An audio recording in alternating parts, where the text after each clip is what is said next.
sebetulnya saat itu sudah mulai ada titik terang hasilnya, cuman kita belum berani menginformasikan kejadian yang terjadi di Depok itu seperti apa.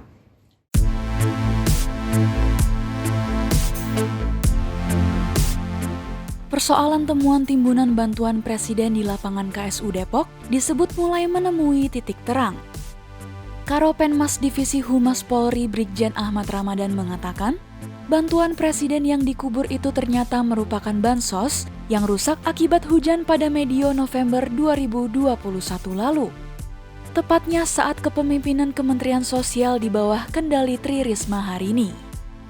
Adapun, Risma mengaku tidak mengetahui secara pasti terkait penemuan timbunan bantuan Presiden di Depok ini. Untuk itu, ia membuat tim khusus guna mengusut persoalan ini. Risma pun berharap bahwa tim yang dibentuknya dapat mengungkap fakta kapan peristiwa penimbunan itu terjadi dan program bansos mana yang ditimbun. Berdasarkan informasi dari Menko PMK Muhadjir Effendi, pengiriman bantuan beras saat itu dilakukan oleh Bulog. Pak Menko menyampaikan saat itu bahwa karena saat itu pengiriman bantuan beras itu dilakukan oleh Bulog ya Pak? Dilakukan oleh Bulog. Nah kemudian di perjalanan itu pengirim bantuan itu barangnya itu kehujanan. Akhirnya, kerusakan bansos ditanggung oleh pihak ekspedisi yaitu JNE. Risma lantas memastikan bahwa penggantian bansos yang rusak dan dikubur di Depok sudah terlaksana. Di sisi lain, pihak JNE menegaskan bahwa penimbunan tersebut sudah sesuai dengan peraturan dan SOP penanganan barang rusak sesuai perjanjian kerjasama yang disepakati kedua belah pihak.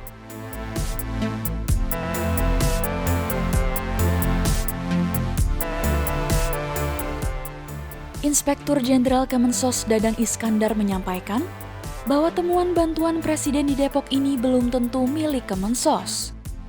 Hal ini diketahui usai dilakukannya verifikasi lapangan pada Senin 1 Agustus 2022 dan mencocokkan data terhadap program bantuan Kemensos.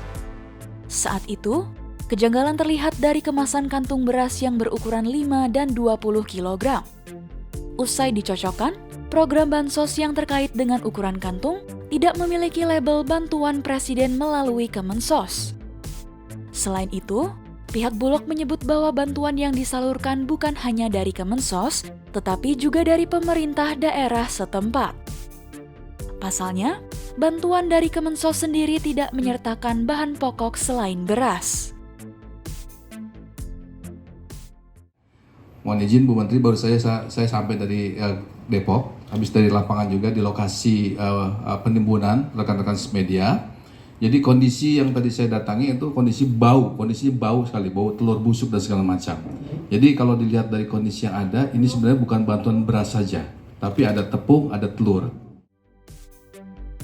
Terkait hal ini, Direktur Utama Perum Bulog Budi Waseso mengaku cukup memahami jika Kemensos tidak mengetahui terkait penyaluran paket bantuan. Sebab, Kemensos pada prinsipnya hanya mengetahui bahwa bantuan itu telah sampai ke sasaran dan penyaluran itu menjadi tugas Bulog selaku penanggung jawab. Sebagai informasi, Bulog bekerja sama dengan PT DNR dan PT Pos Indonesia dalam pengiriman bantuan. Budi Waseso pun tidak mempersoalkan bila kedua perusahaan itu bekerja sama dengan pihak ekspedisi lain seperti JNE, asalkan bantuan bisa sampai ke sasaran. Budi Waseso lantas mendukung pengusutan yang tengah dilakukan aparat kepolisian. Menurutnya, apabila ada indikasi perkara korupsi di dalamnya, maka hal itu harus diusut.